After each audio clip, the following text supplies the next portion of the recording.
It's time for the MD and Chef Team Show. Let's go!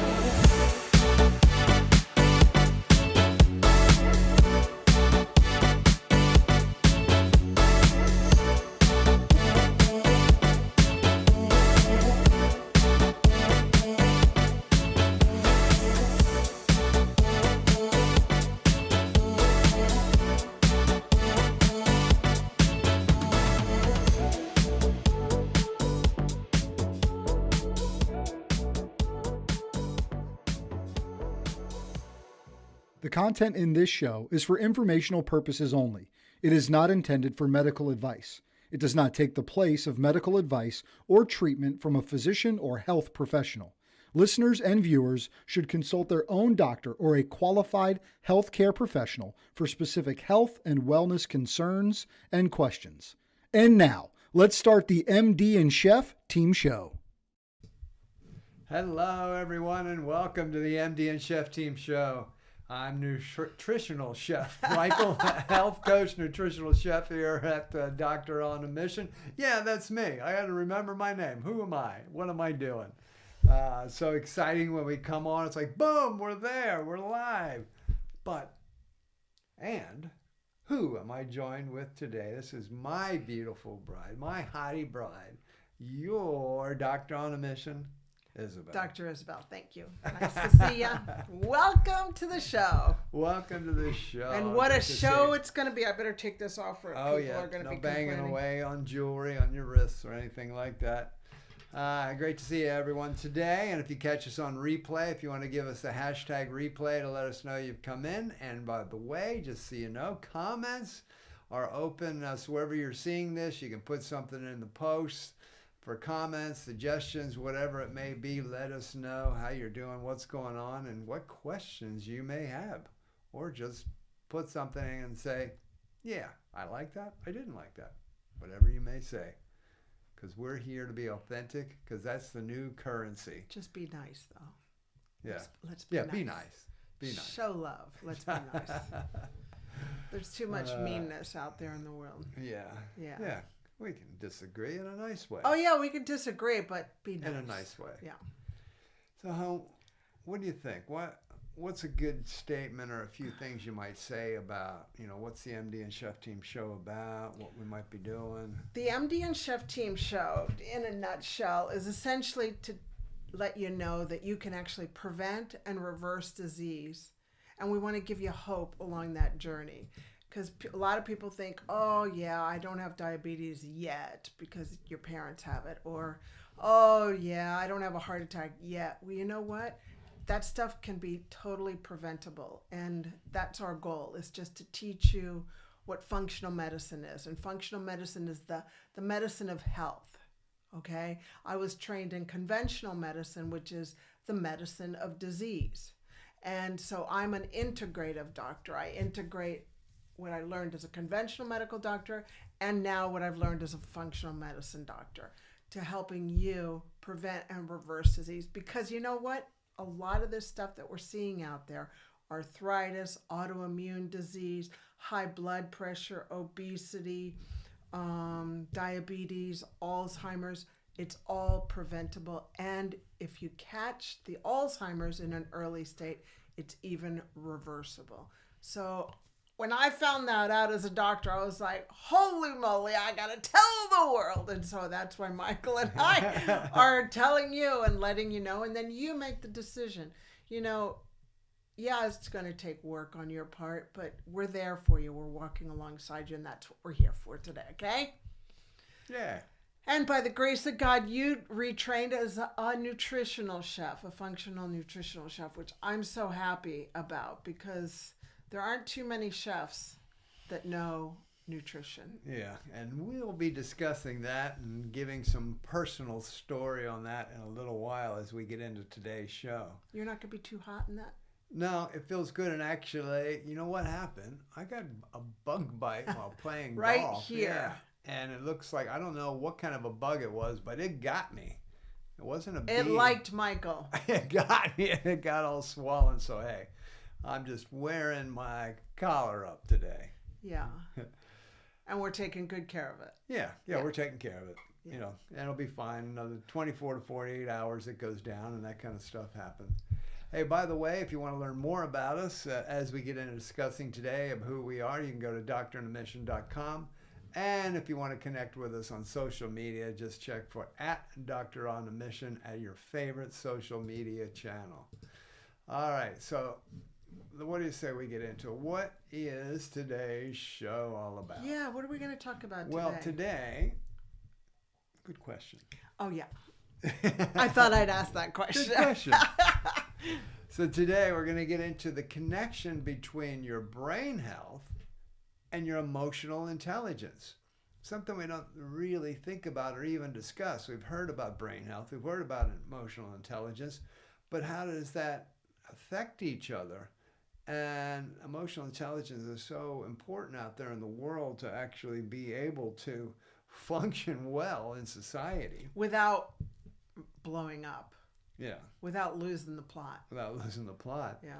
But what's that got to do with brain health? And that, as we discuss that later on, we're going to have my beautiful wife, Isabel, is going to lead us into a relationship chat. We're going to dance with a relationship chat talk. Which I'm excited about. Always great. Because you're incled.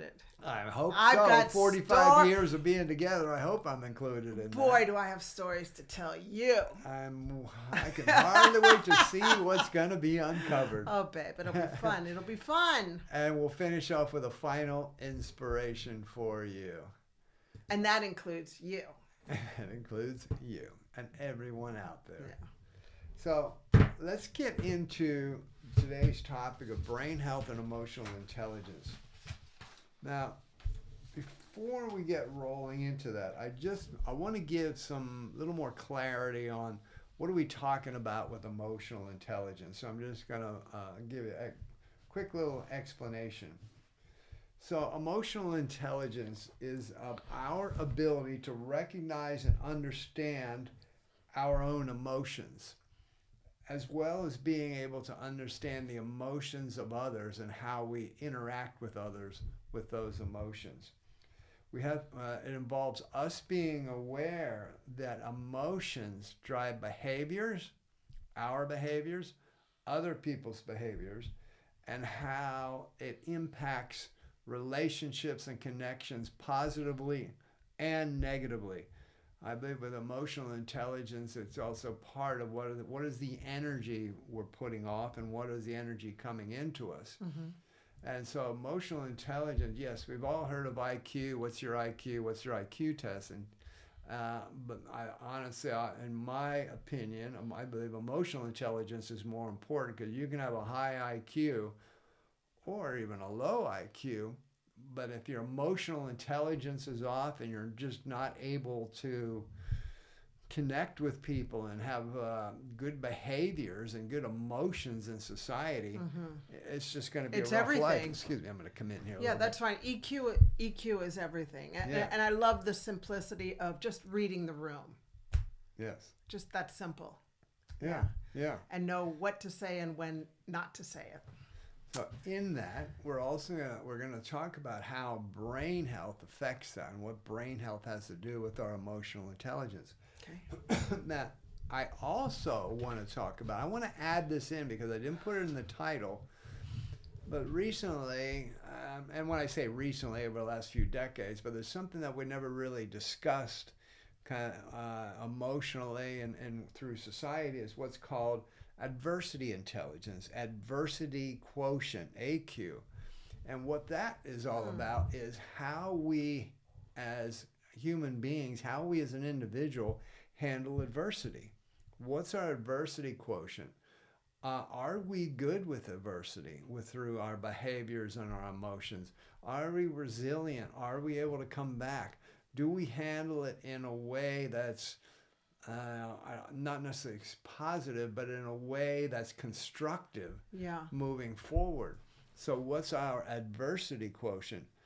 Because that I am 100% sure, 100%, that's a pretty good big number, that every human being and everyone we're talking to here has gone through some type of adversity in their life. So adversity quotient is so important to understand that because that's going to happen, because it'll probably happen again, being able to handle that is so, so important. And if we're dealing with others who are going through adversity, how are we able to connect with them through that? And so also, when I talk about today emotional intelligence and adversity quotient, adversity intelligence, brain health is going to affect both of these areas. Absolutely. And that's what's so exciting. Yes. Is that your brain controls how you react in this world. Yes. Because a big concept I want to bring out today is the fact that in these both areas, in emotional intelligence and adversity intelligence, adversity quotient, we know we can read books and learn more. We know we can go to seminars, whether they're online or conventions or conferences, and learn more, gather information in these areas. We can listen to podcasts. We can listen to different things. We can watch videos. We can learn so much more information about having a better emotional intelligence and adversity quotient. However, I believe that the number one factor is we can be doing all those things, but if our nutrition is a mess and our brain health is affected by that, all that's not going to matter, because we have got to have a good brain health and all our brain functioning properly. And the number one factor is nutrition, so that when these things happen, we can apply the knowledge we've learned. Because our blood sugars aren't going up and down, or our cortisol levels aren't flying all over the place, right? Yes. What? Jumping ahead on me. No, I'm not. I'm adding. I'm adding, babe. You're adding. I'm adding. We're adding. So you might be, nutrition. Oh, here we go. Well, yes. It's so It's just, so, you know so what? important. The bottom, really, I love bottom lines. If you can just consider implementing this nutrition bit that Michael's going to talk to you about, your life will be so much easier. It'll be smoother. Yeah. It'll be more peaceful. You'll be happier. And you know what? You'll just feel like life is a lot easier. And who doesn't want that? Yes. I know. I'd love to have my life be easier, and that's why I implement what we're doing. Yes. And one of the things... Okay, I'll zip it. No, keep on rolling, Because one of the things I personally believe that, I don't know if you've noticed, I have noticed, I think my beautiful wife has noticed, that's why she talked about, hey, if you want to get in the comments, we can disagree, but be nice, is what we've noticed is, as a society in general, worldwide, we become more aggressive. And I personally believe that nutrition is one of the areas why. Because the nutrition is throwing off our brain health, and as we explain about this more, we can know about all the things that we need to do to have good emotional intelligence and adversity quotient. Mm-hmm. But if our brain is discombobulated and not functioning, by the way, discombobulated is a medical term. If our brain is discombobulated... Here at Dr. on a Mission. And not functioning... We have our own dictionary. Yes. And not functioning properly, all that stuff's just not going to matter. And so... I think it's a lack of emotional stability in the world because of our poor nutrition that's out there and generally in society, that this is something we really need to work on worldwide to help stabilize emotions running throughout the world. And make this world a better place. Yes. So let's talk about how do we do that? Okay, great. Okay, what do we got to do? I'm going to talk about a couple areas of the brain. One is called the amygdala. Now, I'm going to defer to our doctor in the house. Hun, would you give us a visual presentation on where the amygdala is located? Sure. In the human body? So the amygdala is in the back of your brain, right back in here. Like if you touch the bottom part of your head, it's in that area. Okay. It's part of the limbic system. Yes. I'll leave it there. Yeah. because I know you've got a lot to talk about. Oh, no, that's okay. I just thought, I'll defer to the doctor to say, Yeah. okay, here's what it is. Give us the visual. So the amygdala, a part of the brain, this is our flight and fright area of the brain. This is our area of the brain that is very, very important when we need to turn it on for things to be happening. When, if something's going on, let's say you're driving and boom, you've got to react quickly. It kicks into gear and makes it happen.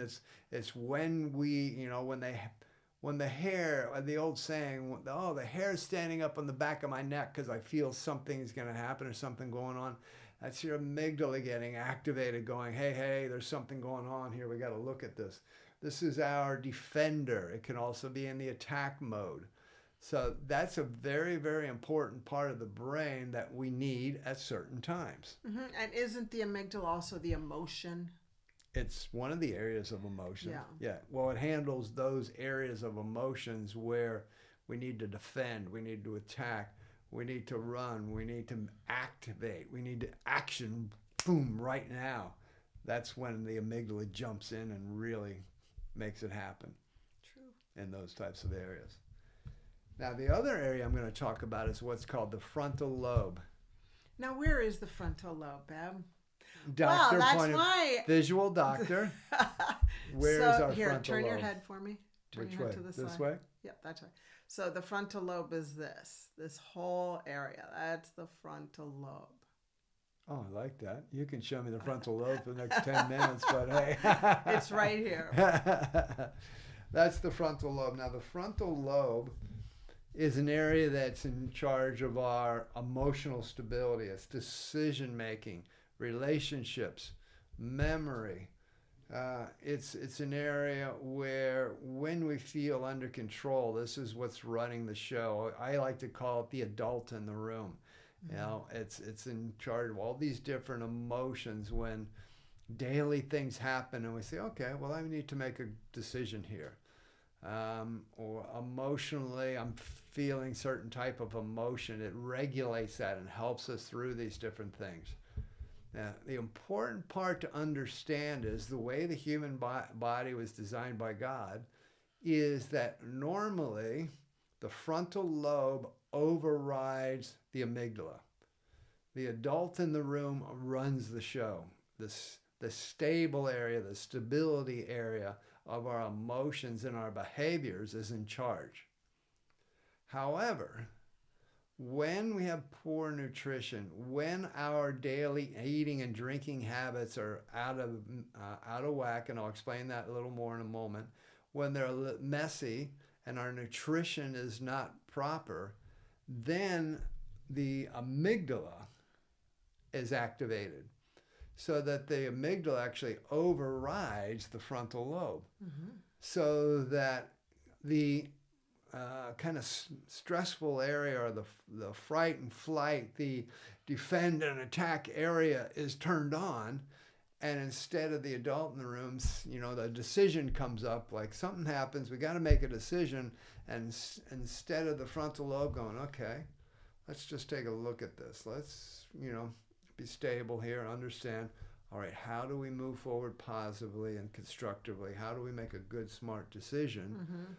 Well, poor nutrition affects the brain in a way that when we get to that decision, the amygdala is now firing, and it's going, we got to make a decision. We got to make that decision now. What do we do? What do we do? Oh my gosh, let's go. I'm going to do this.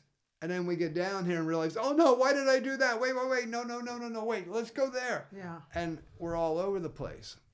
And we see that a lot out there in society. We see that a lot in homes. Babe, everywhere. Where people are on edge, or they're making type decisions, and that instead of when the frontal lobe is running the show saying, okay, wait, hey, there's a decision here. Let me just look at this, rationally, stable. That, the adult in the room run the show here.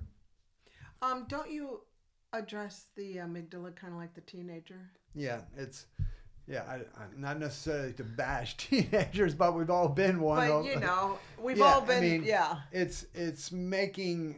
It's kind of the teenager in the room is the amygdala, and the frontal lobe is the adult, and hopefully it's that way where you are, that the adult is making proper decisions. That the adult is wise. Yeah, has wisdom. And emotionally stable and clever and calm. But also, because of these different rooms, when the amygdala is on all the time too, it affects memory. It affects how we are thinking.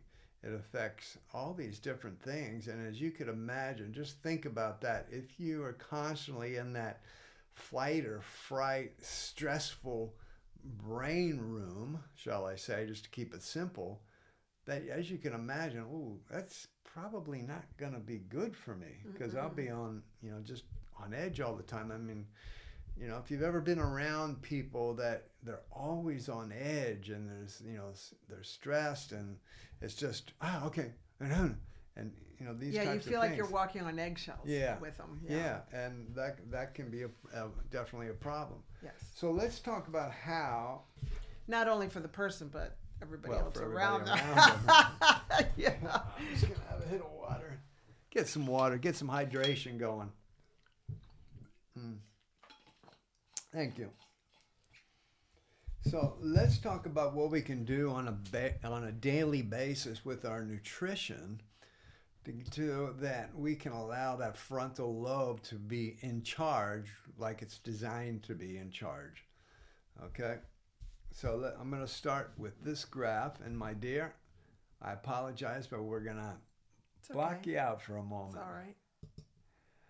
So what I want to talk about is at every meal, and I'll explain this a little bit more in a moment, but I want to talk about at every meal that we're having all three macronutrients. There's three macronutrients: carbohydrates, proteins, and fats.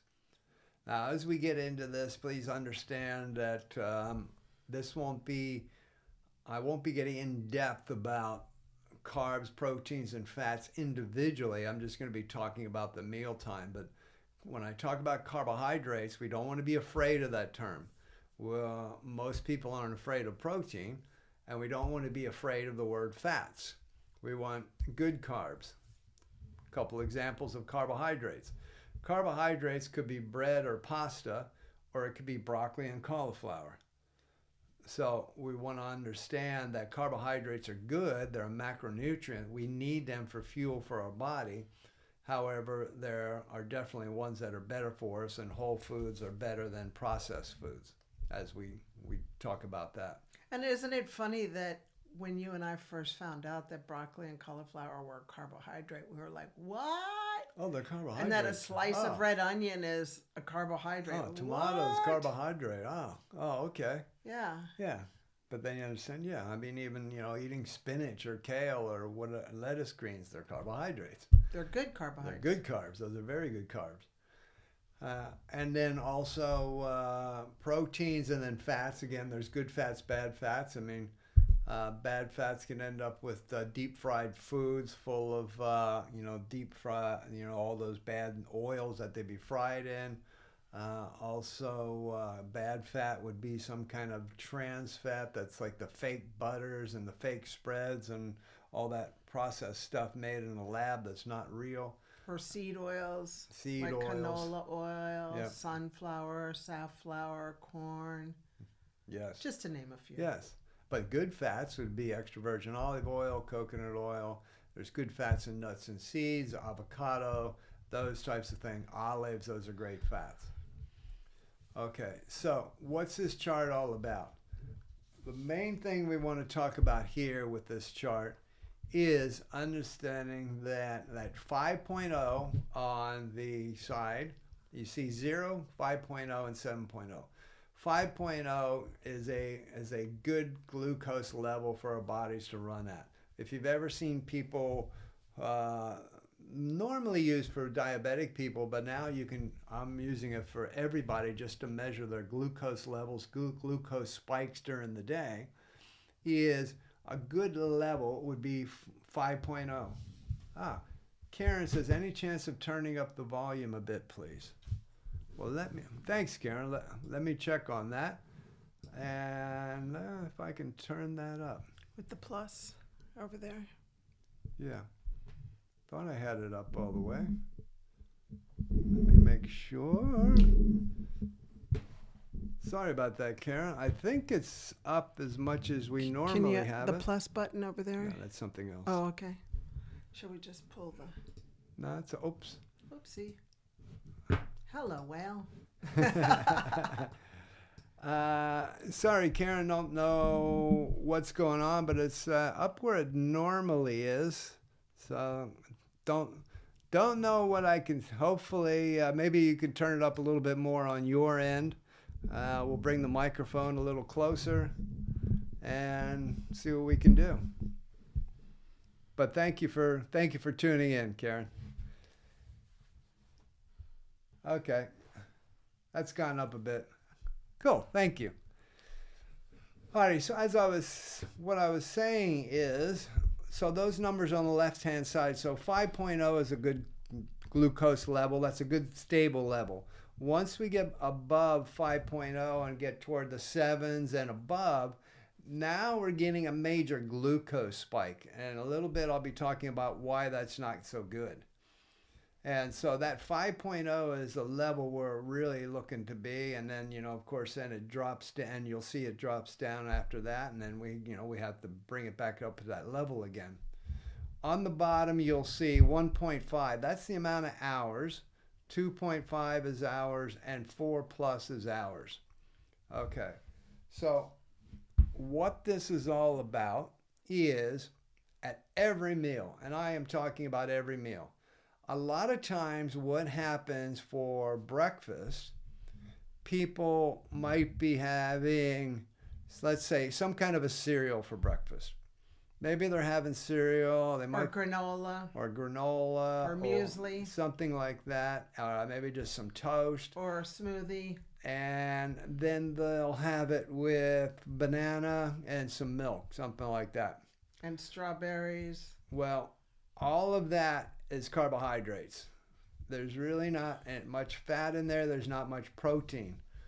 So the red line, what you see is if you, at any meal, and I'm just using the breakfast as an example, but at any meal, if you're having just carbohydrates, what's that?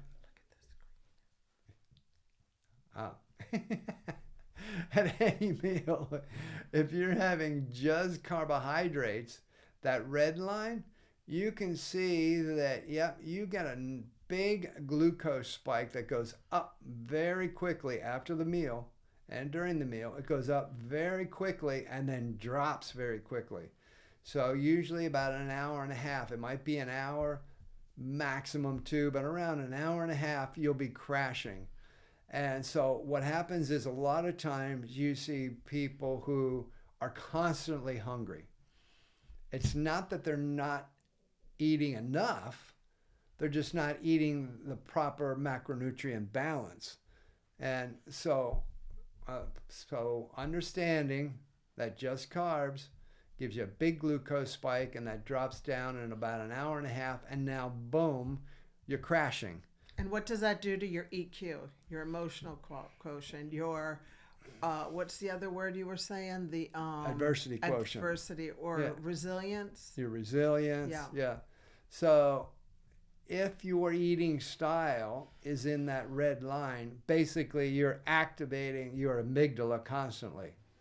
And it's got you in a fight or flight way all the time. Now, how can we improve that?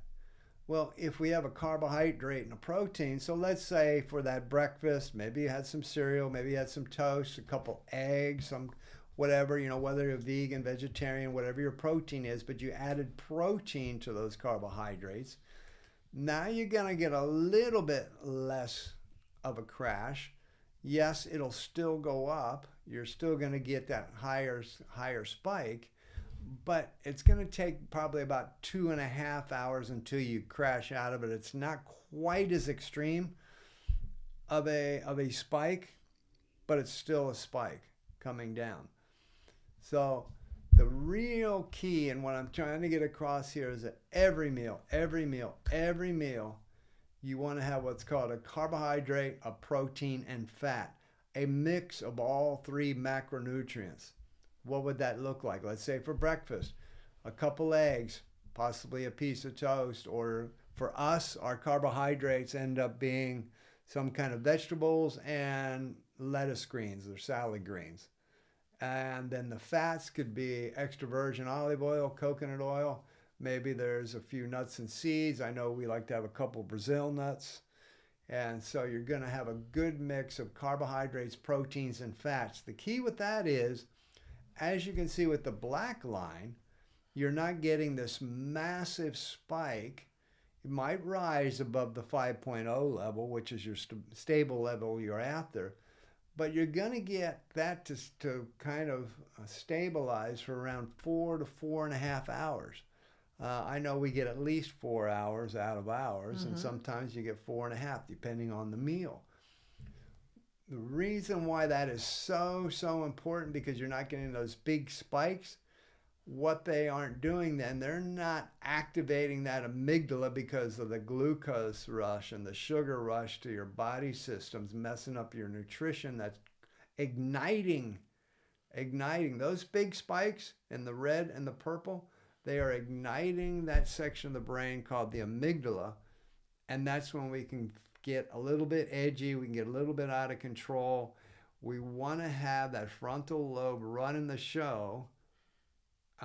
Normally, yes, at times we need the amygdala. Hey, if I'm driving and all of a sudden I got to slam on the brakes because something's happened, and I want that amygdala kicking in and going, hey, look, stop, because it needs to. That's my reactionary one. I need that. However, normally, I want that frontal lobe working, and to have that be stabilized, then we need to look at every meal having that carbohydrate, protein, and fat at every meal, so we're not getting those giant spikes. There you are. Now, why is this also so important? So yes. Well, I just want to interject here. You go. Know that what Michael's sharing with you is also for your kids. You know, if you want your kids to be calm in class and be able to learn, then this is for them too. That for breakfast they have a carb, protein, and fat. For lunch they have a carb, protein, and fat. For a snack, carb, protein, and fat. Yes, very important. If only we would have known this. Yeah, and for our kids. Yeah, and for the children's brain development. 25 years ago, but that's okay. You get to learn from our mistakes. So, one more time about this picture. When our blood sugars rise above that number 5, as you can see with those big spikes, what it does is increases inflammation, and especially conditions like prediabetes, diabetes, heart disease, strokes, dementia, skin conditions, eczema, all those different things. Those spikes increase inflammation. And so if that's okay, hey, if you're on holiday and you're doing things differently, that's fine. But on our normal day-to-day eating, if you're constantly eating like that and having those spikes day after day, week after week, month after month, year after year, decade after decade, it is going to add up, and you're going to end up with health issues. It's not just, and then also those issues of the brain, where we know now that it can cause cognitive decline, we can cause memory loss, it can cause us to have depression, anxiety, overwhelm, high stress. Basically, our brain now is not functioning properly, and it's thrown out of whack, and the frontal lobe is not running the show. And that's why this is so important. I want to give you an example of personally how I had to learn this and see this myself and I'm know so what glad can you affect kept this picture. Yeah. So this is me at the age of 50. Now at 50, I can tell you after 20 years of being an executive chef and working in the hospitality industry, high stress, very, very poor eating habits, very poor lifestyle habits, being on the edge personally. I was not in control of my brain. I can tell you that right now.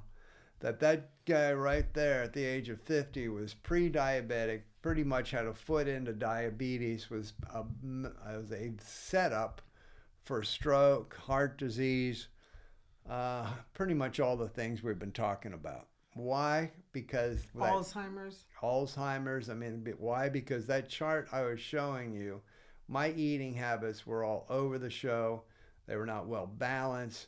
The amygdala was running the show in my brain. I was on edge. I was a mess. Now that's me at 50, and that's me at 65. Yay!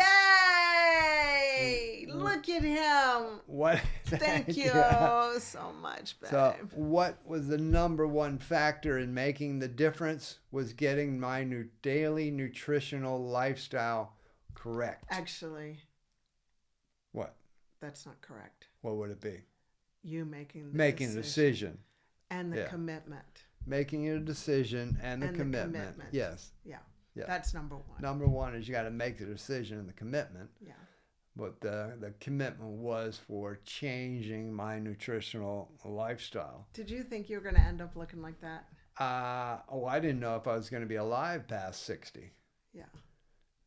So I'm so that glad guy you are. there, I'm and the so reason glad why, you're alive. so it's not about me, but I want you to understand that I know this personally. I know personally what it's like to, on that chart, to be eating, just spiking my glucose levels all day because I had no idea about balancing my macronutrients at every meal. And I'm very happy now. I'm very happy now. Yes. So, again, I want to just leave us with this thought. If you can screenshot that, put that in your brain, do whatever you can to know this, remember this, and think about this at every meal. What's my carbohydrate? And when you're thinking about that carbohydrate at your meal, think about, is this a quality carbohydrate? Is this a quality carbohydrate like some kind of vegetable, lettuce, greens, those types of quality carbohydrates?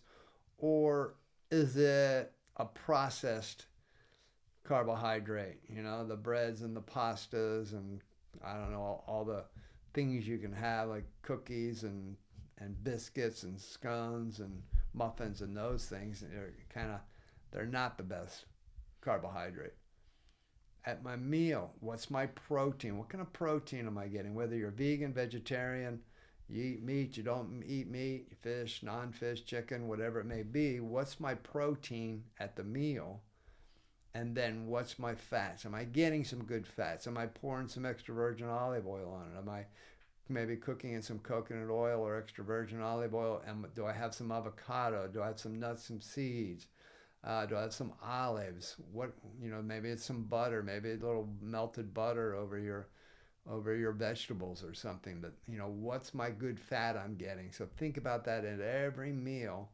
Where's my makeup of this? And this will serve you so well for the rest of your life. It'll make a massive difference in how you go. Good job, Eb. Now, what's interesting is there's a research trial out there called the SMILES trial. What they found out was... In Australia. Was it in Australia? Mm-hmm. Okay. I wasn't sure where it was. So you can look it up, the SMILES trial. In this research group, what they did was they swapped out processed, sugary, starchy foods for whole, real foods. Foods that came out of the ground, or was like a certain type of meat or chicken or fish, and just real foods, vegetables, fruits, lettuce, greens, those types of things, real food. And when they swapped that out in this research group, they found that the people were 400% better with the results for depression. This group had a lot of, they didn't smile. That's why they called the smiles group. They had anxiety, they had overwhelm, they had depression, they weren't feeling good mentally. Mentally, things were not functioning properly up here. And with just changing out the nutrition panel, they called this the smiles group because the people came out smiling, and overall 400% better results in how they felt about life. Is that Doesn't fantastic? that make sense? It's beautiful. I mean, that just Because is common the frontal sense. lobe is now running the room, and they're like, oh, why am I overwhelmed about that? I can make a decision about that. Yeah, because your blood sugars are stable. Yeah. They're not like pinging all over the place. You're able to make a decision. Yeah. You're able to handle think. things. Yes, if you've got adversity, you're able to work through it and be able to handle it and talk about it. You know, like I say, positively, constructively go forward. I love that, Bev. Thank you for bringing that up. So just to finish off this part, understanding about how we can keep that frontal lobe running and not activating the amygdala when it doesn't need to be. Let's talk about what's called a KetoFlex 12-3 way of eating. KetoFlex is a flexible ketogenic diet. It's not a full-on ketogenic, it's a mildly ketogenic plant-based. Mm-hmm. So most ketogenic diets are very high in meat, not really any kind of fast. They can be very inflammatory. High in saturated fats. High in saturated fats can give you a lot of gut problems. We're talking about a plant-based ketogenic way of eating where you have your carbohydrates from plant-based foods, and then you get your proteins and your fats. So it's mostly plant-based. But the reason why I call it 12-3, or we call it 12-3, is a minimum overnight fast of 12 hours. Now for us, understanding this for Isabel and I, 14 hours is our sweet spot. For most people, it's somewhere between 12 to 16, sometimes 18 of overnight not eating. Just that's your fast is overnight, which is easy. I mean, it might not be if you're not used to this, but because, you know, for sleeping 8 hours, well, there's 8 hours already. And so, yeah. Right. It's kind of like cheating. Yeah. You get to But sleep for 8 hours and that, boom, you've already you're fasted fasting for 8 overnight, hours. right, Yay. like you're supposed to. And why we say 12-3 or 14-3 or however it may be for you, the 3 is made up of not eating or drinking alcohol or having caffeine 3 hours before bedtime. Excuse me. The reason why we do that is very, very important for our rest and our cleansing and our refreshing overnight for our body organs, our brain health, all of our systems. We don't want to be pouring in food, caffeine, alcohol before bedtime. A couple of reasons as well. One is we end up storing extra body fat for doing that because you're not really doing much during the night, so it just it just gets stored. That's not good. Another reason is, a main reason is, it's called rest. We are supposed to be resting overnight. That means our brain, our body, our organs, all of our systems are supposed to be resting overnight because this is their time overnight for all of our body systems, including our brain, to clean. Autophagy. Autophagy, which is just like, imagine a broom, sweeping up all the junk. Yeah, detoxing overnight. Yeah, detoxing. And also, and your body gets rid of dead cells, gets rid of cells that it doesn't need, and it rejuvenates the good cells. Yeah, it's beautiful. Yeah. Your body is so smart if you just give it time and love and attention it needs to help you be your best. Yeah. And so we refresh, we rest, we detoxify, we cleanse. That should be happening overnight. So if we're doing, let's say, alcohol, caffeine, and food right before bedtime, well, now our body is actually working. Mm-hmm. Instead of resting, just understand that the digestive process doesn't go, oh, I had that, boom, oh, it's passed through me, oh, yeah, but it just happened. No, there's a whole process of body systems working. And guess what? Controls everything going on in the body systems. It's amazing. It's quite amazing. The brain. So we think, oh, well, yeah, I ate some stuff, but my brain's resting. No, it's not. Your brain is what has everything functioning. So if your digestive system is working, well, guess what? Your brain is working. It's not resting. So why we say the 3 and the 12-3 or the 14-3, whatever your fasting period may be overnight, is that 3 is 3 hours before bedtime. I mean, we're talking definitely a minimum of 2, but if you do 3, that's fantastic. That's really good, because now when we're resting, everything is settled down. It's actual rest. We're now detoxifying. It's all clean. It's all good. Water's fine. Yep, because water is part of the detoxification process, or maybe a chamomile tea or a peppermint tea, but no tea with caffeine. Or a fat bomb. Or what's called a fat bomb. Well, some people need that. Yep, very true. I do. I need to eat a little fat before I go to bed. So some people... So what's a fat bomb? A fat bomb is something where it's mostly fat. Whatever that food is, it's high in good fat. For me, what I do is I get some tahini, which is sesame paste, and I just love tahini and tamari, which is it's a soybean paste. It's used for salt, and I mix it up, and I have a tablespoon of that. I love it, and I feel like I'm not cheating. You know, I know that it's a fat bomb pretty much. And other fat bombs, you'll hear them or see them. There's lots of recipes for them, but it could be what's another a little fat bit bomb? of a like a Coconut? an 85% or more dark chocolate, and the higher the better. Just slightly, some of that slightly melted. You can mix it with some coconut oil or some chopped coconut, possibly some butter, and then maybe some of the tahini, like you talked about. Oh yeah. Oh, why don't you make some of those? You make it into a ball, and it could have some nuts, some seeds, whatever that may be, just really chopped up fine. Or you could do it in a Cuisinart. You can make them in a food processor.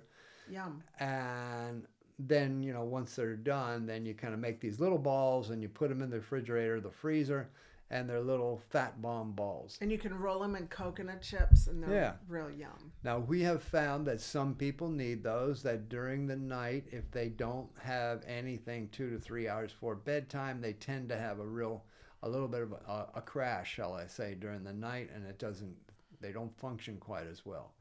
So some people need a little bit of a fat bomb, and it doesn't, have to be like, oh, I ate 6 of them. No, it's just, Just one. But they need a little something before bedtime, within an hour of bedtime, where they get just that little extra fat, which works well during the night, just so their levels don't crash too much during the night. So some people might need that, especially at the beginning, if they're learning to not be eating right up to bed, because a lot of people are picking and eating right up to bedtime, and the moment they get up in the morning, boom, they're having something to eat, and it's this constant food going on, and the body doesn't have a chance to rest and detoxify. So 2 things, Chef. Yes. 1, can you make some, please? Let me make a note. And then 2, just letting you know, this is not Michael and I pulling this material out of thin air.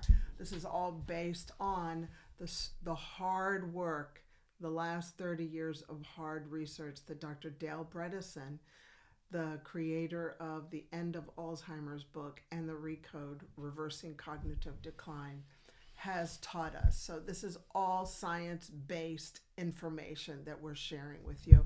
And if you're interested in learning more about him, you can look up Dr. Dale Bredesen. Yes. I love it. So just make sure, I want to recap it to make sure you got a couple of the big points there is understanding that there's a couple areas of the room. The frontal lobe is our adult in the room, and it normally runs the show. It helps us with our emotional intelligence and our adversity quotient. We can learn all we want, but for the brain to be functioning properly, we need the frontal lobe to be running the room. The amygdala, great part of the brain to work because we need that fight or flight section. However, the normal functioning of the brain, the frontal lobe normally works. Poor nutrition will activate the amygdala, which puts us into this stressful fight or flight type of mode. And if we're constantly like that, we are putting ourselves under body and mental inflammation long term, which is very, very bad for our health and can cause multiple health issues going on. And at the meal, every meal, I'm not just talking breakfast, I'm not just talking lunch. And you're not just talking breakfast or lunch. You're talking about standing in the kitchen and eating something. You're talking about doing this all the time. All the time. Every meal is having a good carbohydrate, a protein, and a good fat at every meal, and will help you to stabilize your blood sugars throughout the day, which will serve you well long term. And Karen's got a question? Oh, yes. Let me just bring that up.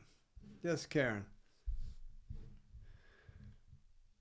Yes. Let's read Karen it out. says, is there a formula as to how much of each you need to have at each meal?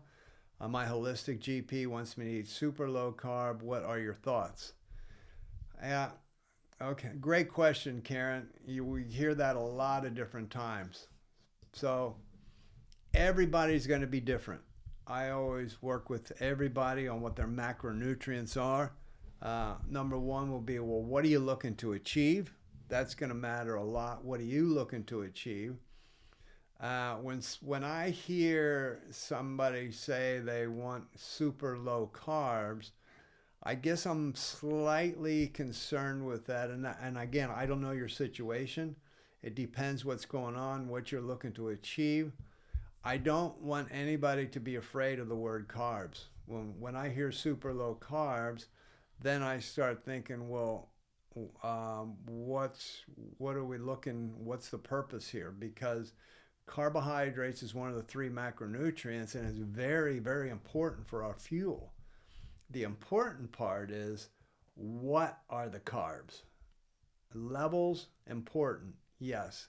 And I don't know what super low is and that. I mean, it might be different for you, the other person. So what I do on an individual basis, I set people up with a system on, this is the carbs for you, this is the proteins for you, this is the fat for you at every meal. And then, you fill that out and make that happen. Grams, yeah. Yeah, in grams or percentages. Yeah. At every meal. So in answer to your question, it would really matter on you individually. What are you looking to achieve? What are you looking to make happen? Karen said, I need to lose a lot of weight and have high triglycerides and pre-diabetes due to genetics. Mm-hmm. Do you have anything to say about that? Yeah, just definitely follow what Michael was talking about in this show. This will help you with all that. Yeah, follow that meal, what we talked about. And it sounds like you're getting some good advice. The best thing you can do is ask questions. Okay, why super, I don't know what super low carbs are and what that might possibly be. That could mean anything. That's pretty open. But I guess the one thing would be to not be afraid of the word carbs, and because they are part of your fuel for your body. So it's important to get those. Oh, I know. She just wrote, I know. You don't have to be scared. Yeah. You don't have to be scared of carbs now. No, don't be scared. Don't be afraid of the carbs, the good carbs. And that's what Michael was talking about. And there's lots of other shows that you can stick with us on, and Michael breaks that all down. Yeah. Do we have a gift for her from our website? I'll run through some of these. Oh, okay. But what I was going to say, Karen, with the carbs, that's a fantastic one, because you hear it all the time. Oh, I'm on a low carb diet, and I hear that concerns me, because it's like, well, why are we afraid? I mean, we're putting that out that people are afraid of carbs. You're welcome, Karen. That people are afraid of carbs, and we shouldn't be. It's one of our main macronutrients. Our body needs it to function. It's just, what are the carbs? And the best thing you can take away from this, Karen, is thinking about, well, what are the carbs that I'm having? Is it broccoli or is it a piece of bread? They're both carbohydrates, but one is very nutritious. The other one doesn't really have any nutritional benefit. Sure, who doesn't love bread? It tastes fantastic, I love bread. but there's not much nutritional value there. So it's the carbs we're having that matters, and that's the big thing when we talk about this word carbohydrates, is what are the carbs I'm having, and thinking about that and staying away from the processed carbohydrates, something that's man-made as opposed to something that's natural, and that'll help you. And with the pre-diabetes, I have to give you this hope, Karen, that can be reversed, that can be turned around, that can be something you never have to deal with again in your life. We had a young woman who was in our 40s, late 40s, children, had come to us, and basically the medical profession had told her within 5 years she was looking at all kind of health issues and having a heart attack, and all this stuff was going on. It wasn't good, and they said, you're going to be on the medicine that you're given, and you're going to have all these drugs for the rest of your life. And she said, well, let me just talk to Michael and Isabel first, because I want to see what I can do. And the thing was, she gets all the credit because she made a decision. She made all. But what I love about one of the things she said to me, and by the way, she turned that around in 12 months, and she went back to the doctor after 12 months, and they were like, oh, well, you're fine. I guess we'll see you in 5 years and come back for a checkup or something. They would have said, we'll see you in a year. You'll see in a year, but they basically... Not 5 years. Well, they basically said, yeah, okay, go away. Don't, because she mentioned nutrition. They were like, yeah. But the cool thing was for her, she came up with this phrase. She said, Michael, you taught me to eat one ingredient food. Now, I thought, wow, what a great statement. But what she meant by that was, she ate cucumber. What's the ingredients in a cucumber? One ingredient. She ate broccoli. She ate spinach.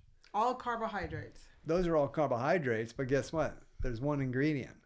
And so one of the things we have to also learn is that when we're eating something, if it's got multiple ingredients in it, then it's a processed food. I mean, if you're eating chicken, well, what's the ingredient? Chicken. If you're having an egg, what's the ingredient? Egg. I mean, if you're vegan, vegetarian, you're going to have one ingredient foods too. So think of an amazing thing that this beautiful woman told us about. She said, you taught me to eat one ingredient food, and that's probably the best thing I can pass on to you, Karen. And that's what we do. At these meals, proteins, carbs, and fats, and eat one ingredient food. And you will be amazed how quickly you can turn that around. Just make the decision and go with it. You'll be fantastic. Thank you for bringing that up. So before we move on to the relationship chat. And inspiration. But next is relationship chat. Yes. I want to just talk about, on the doctoronmission.com website, I would be amiss if I didn't let everyone know this, that we've got a few freebies on there, some what we call freemiums, because they're premium. They're not just like, hey, here's some little thing you get. They are amazing. These are brain health toolkit resources we have there for you. Number one is I put a guidebook in there called Smart Eating for Smart Kids. This is a wonderful guide for, well, I can say that because I put it together, but I'll let you decide. It's a sweet little book. I love it. I love it because, and the parents love it too, because it makes their life a lot easier. It's a guidebook for, we need to understand that children at a young age, all of us, but children at a young age from 5 on up, the brain is developing. So what they're eating is affecting how their brain is developing. And after what we talked about today, we understand that's important. So in there, you'll find lots of goodies about, what to feed kids for their brain development. Also, I got tips in there for picky eaters and different types of chefing things that'll help you out through that. And why is this important? Also about eating disorders, some chapters on that. Many different things. So that's our Smart Eating for Smart Kids guidebook. That's on the doctoronmission.com website. We also have a couple master classes. One master class is called Overcoming Anxiety and Depression.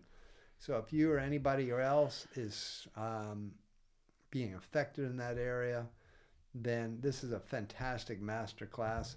I know that's taught by you, my dear, but it's really about helping you if you are feeling anxious, overwhelmed, depressed. Beautiful master class that's free for you. You can sign up for as a video coaching from our Dr. Isabel. And then also master class on preventing and or reversing Alzheimer's. So there's some insights in there about how that can all happen, that this is a very, very important part of life that I'm sure nobody wants to struggle with. Nobody wants to see anybody struggle with. So there's a great masterclass there on preventing and reversing Alzheimer's on doctorandamission.com website you can tap into now, or today, shall I say. All righty, my dear. So now we're going to get into a relationship chat. I am excited to see what you've got for us today. I've entitled this, Do You Put Your Husband or Wife on a Pedestal? You could also place in there, do you put your girlfriend or boyfriend on a pedestal? Or do you put anybody that you love on a pedestal? Well, all I can share is my story. And for me, I come from a family that ended up in divorce. And my parents did not know, how to have a marriage. And so I was like, okay, I'm going to have a real successful marriage. And so I thought by putting Michael on a pedestal, that was how to do it, because I didn't have a roadmap on how to have a successful marriage. So, okay, I'll figure this out. And so for 35 years, I put Michael up on a pedestal. And I just want to share with you some of the things that I learned, that I hope you learn from my mistakes so that this doesn't happen to you. When you do that, it's very stressful for them because they feel like they can't make any mistakes. And let's face it, they're going to make mistakes. They're human beings. That's how we learn, is by making mistakes. Michael would make a mistake and I would just be devastated. Like, what did you do? And I'll give you a little example later on. But, I just would I know, I'm so sorry. I would just lose the plot. But then again, I didn't have my health care, my nutrition in tip-top form either. So the amygdala would get activated. Totally. Yeah. And so, we got to remember that they're human first. I'm human first. I'm a human. I'm not God. Michael's a human. He's not God. Only God is God. Only God is up on a pedestal. He doesn't make mistakes. He loves us and he's always perfect. He knows what he's doing. But we as human beings here on earth make mistakes. And, it's by making mistakes that we learn and grow from. Kind of like a kid who falls.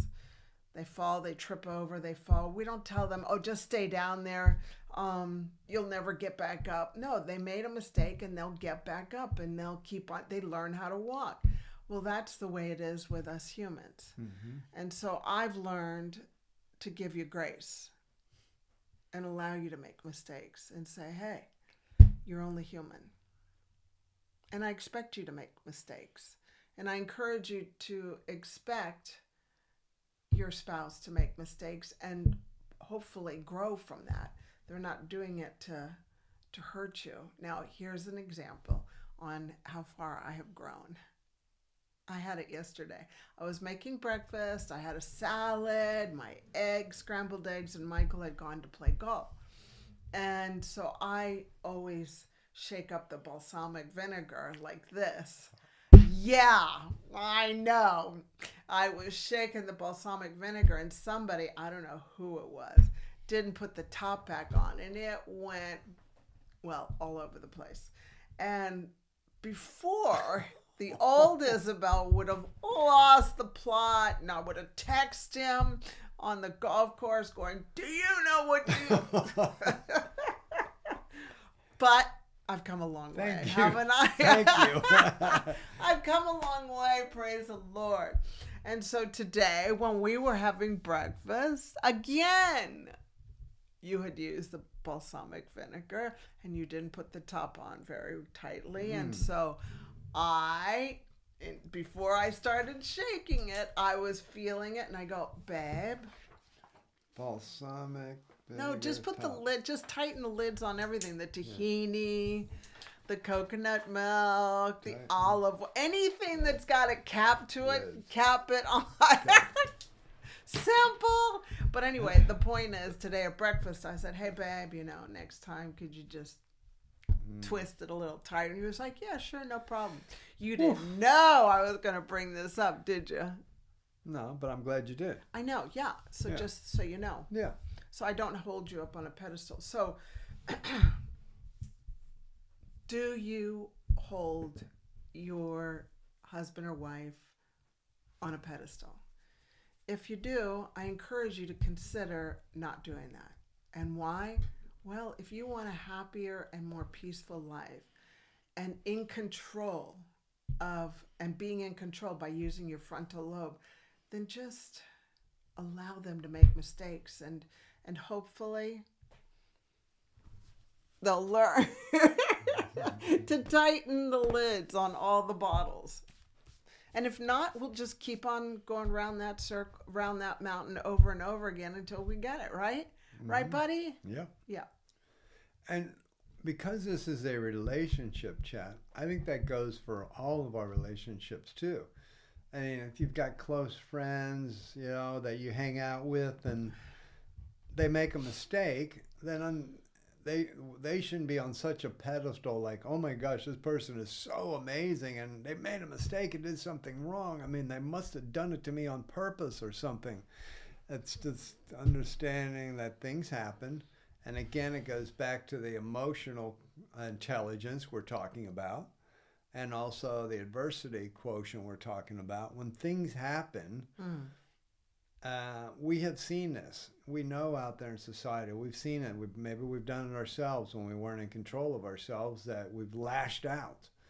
And that's not having good emotional intelligence. So I honor what you're saying there too. It's also about, we don't want to put anybody up on some kind of a pedestal where we think they made a mistake and, oh my gosh, they made a mistake. Wow, I can't believe, maybe I did something wrong. No, you didn't.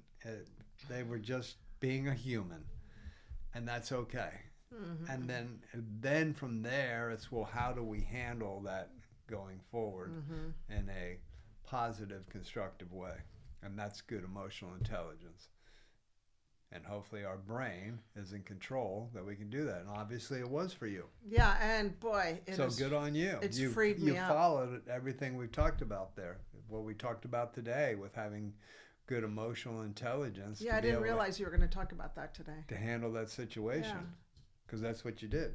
Yeah. So it sounds like your frontal lobe was running the show. Well done. Thanks, Coach. Wow, you go to the front of the class. Well, you've always been at the front of the class. Front of my class, you're always at the front. But not on a pedestal. No. Good. All right, so the next part is inspiration. And I've entitled this inspiration, Where is True Love? Where is true love? Have you ever thought of that? Because we all want to be loved and we all want to find true love. And again, I can only go by my story, the life that I've lived. And I was raised Catholic. Right from the very, very beginning. My mom was very Catholic. Daddy was not. Daddy was an alcoholic. And in 2005, I came back and made Jesus my Lord and Savior. So when I was born in 1959, I just kind of ran away from my faith. I just was rebellious. I was a teenager and just ran away. And then events happened in my life decades later. And I got super depressed, and gosh, this is still really hard, but I guess it will always be hard. And I took an overdose, thinking that I was a burden to people and I would be better gone. And I remember 2 weeks before that, I had said to Jesus, I said, Jesus, I've been a Christian all my life, but I do not feel like I have a relationship with you. I don't feel close to you. I don't feel you in my life. I don't know what's going on. And that was 2 weeks before the overdose. After the overdose, I woke up in the ICU, and Michael was there. And weeks later, I was moved to go into the Bible and really start reading the Bible. Like, I had a voracious appetite for the Bible. And I believe that was Jesus talking to me, saying, come and read my words. Come and get to know me. Find true love in the Bible. I'm there. I'm all there from the beginning to the end. And so the Bible, to me, you have to believe something. And I have chosen to believe the Bible to be my reference to truth, to all truth, and to hope here on earth. And that is my reference book. And I know it is for you too. And Bible sales are going through the roof now in 2025, and I can understand why. So how do you get to know Jesus and God's love? By reading his promises. Kind of like, how do you get to know another person? You get to know them by listening to them, by talking to them, by hearing them, by looking. Let's see, what did you just say? Karen said, yes, me too. Yay, praise the Lord. Thank you, Karen. And so that, like a child knows a mother's voice because the mother's talking to them. A child knows a father's voice because they know the voice. They know, like if I was to send a text to my daughter, they know the difference between a text from Michael and a text from me. Because they know all the emojis. Like if they ever got a text from you with a white heart and a sunflower, they're like, that's not Mom. Mike. That's That's not Mom. Daddy. That's Mom. That's Mom on Dad's phone. And she didn't let me know. How dare she? But so that you get to know them because you know them. You read them. You know their emojis. You know their words. And the Bible is God's promises to us, his love to us, for us, his guidance for us, which I'm 65 and I'm just really getting this, and it's a beautiful thing. It was an emptiness that I had that I knew I just needed to get it filled. And you can be a Christian all your life and not know Jesus. And I was one of those people. And he was so gracious that, he really talked to me and kept me alive and woke me up in the ICU and said, okay, you're going to get to know me. And so I, praise the Lord. Yes. Praise the Lord. And so I just want to share with you a psalm. So just a little, it's just 2 sentences in the psalm, and it's Psalm 91, 14 through 16. And this is God talking to you. And God says to you, and this is through the Message Bible. This is through the Message Bible. God says to you, because you set your love on me, therefore I will save you.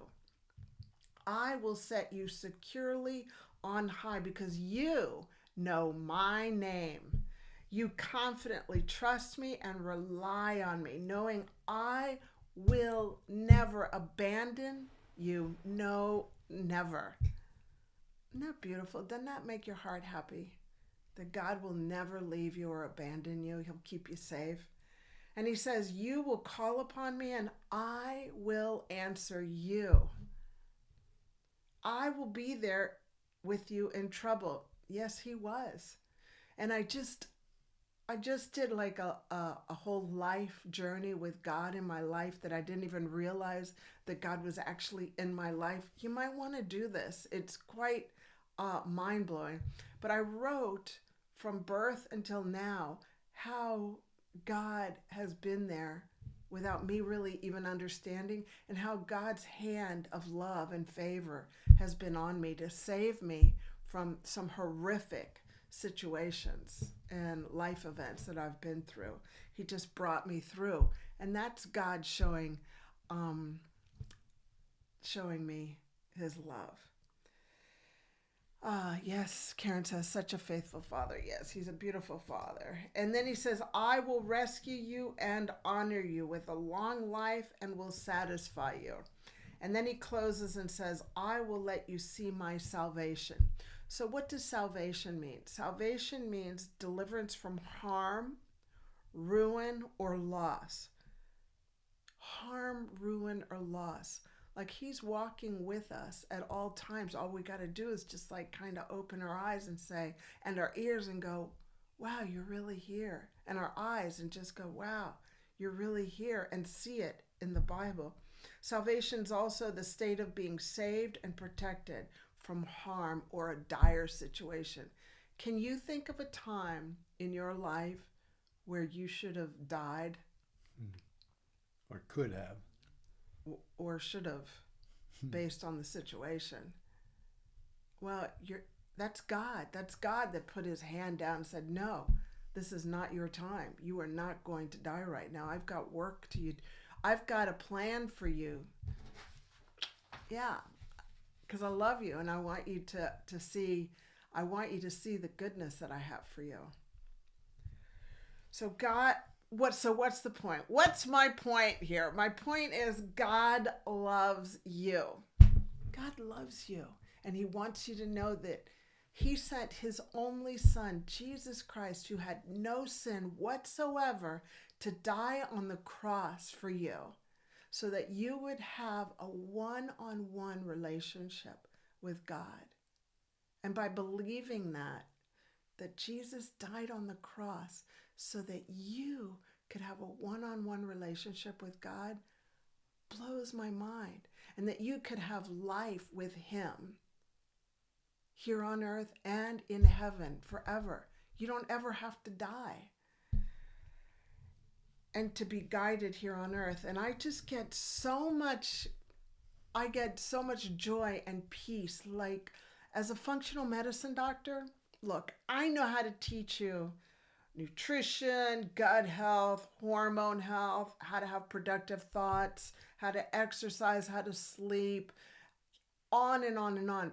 But the spiritual component, the only way I can guide you with the spiritual component is by my spiritual component, which is my truth is in Jesus Christ, and that Jesus was here on earth, and knowing that he's here to love you and guide you, and that he loves you, and that he died for you, it's helpful. It's like, okay, I'm not alone in this world. There's a hole in all of us that wants to be filled, and we fill it with pornography and food and alcohol and buying clothes and buying stuff and Lambos and all that stuff. But really, the only way we're going to fill that hole is by filling it with the love of Jesus Christ. So in conclusion, where is true love? True love is in Jesus. And you'll find it in the Bible, specifically in the New Testament. The New Testament is where Jesus is talking to you, and he guides you. And he'll talk you through your life.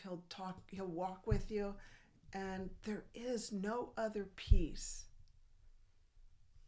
and love than knowing Jesus.